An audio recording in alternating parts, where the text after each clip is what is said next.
Puente is general manager of Denton Municipal Electric. Once the engine stopped running and hot water stopped flowing through them, they began to freeze. If you hadn't lost natural gas, you don't think they would have frozen? That's correct. That's our belief. Denton Municipal Electric serves nearly 60,000 customers in the city of Denton and surrounding areas. It's part of the ERCOT power grid selling and buying electricity.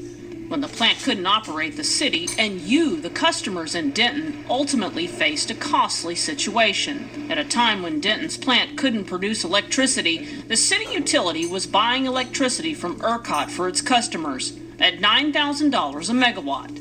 That's about 400 times what it normally costs. In just 1 week alone, Denton spent more than double what it had budgeted for the entire year. Ultimately, the net cost that we're projecting right now to our ratepayers is about $140 million. At this point, rates have not changed, and officials say the impact of this on customers is still being evaluated. No natural gas flowed to the plant for 24 hours. We left several phone messages for Denton's natural gas supplier, Enterprise Texas Pipeline, asking for an explanation. They didn't respond. We believe that if the gas had never been shut off this facility, we believe that we would have had the majority of the facility, if not the entire facility, operational just by the nature of the way that the engines work and our radiators work. But the loss of natural gas supply to Denton's power plant is really a big problem for everyone in Texas. And here's why.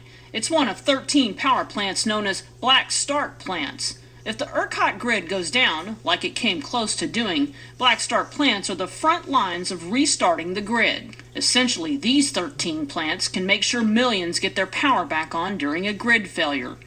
Denton is one of 6 critical facilities that failed during the winter storm. Let's think about what a true black start situation means. It is no electricity anywhere, anytime, for anything. Beth Garza once served as ERCOT's independent monitor. If I spend a little time thinking about it, it pretty quickly gets to kind of a Mad Max Thunderdome kind of outlook. Denton officials are studying possible emergency plans in the event gas is turned off again. That includes building their own reserve storage capacity for natural gas and making modifications to use an alternative fuel.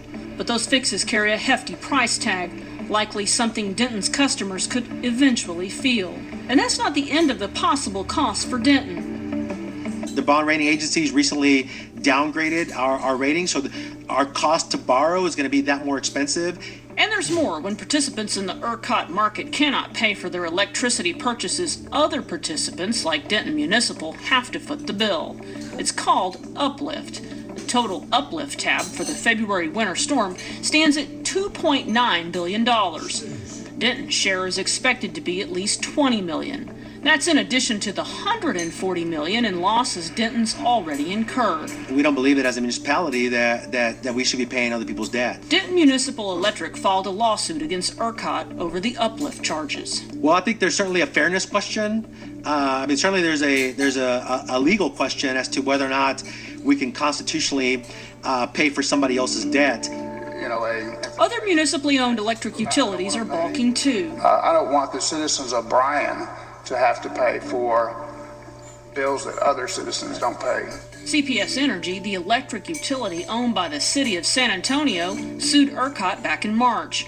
It's the largest municipal electric and gas utility in the nation. Overcharging San Antonio residents because of ERCOT's disastrous mismanagement of the state's energy grid is not acceptable. In a court filing in the Denton case, ERCOT asked the court to find that it has immunity from being sued.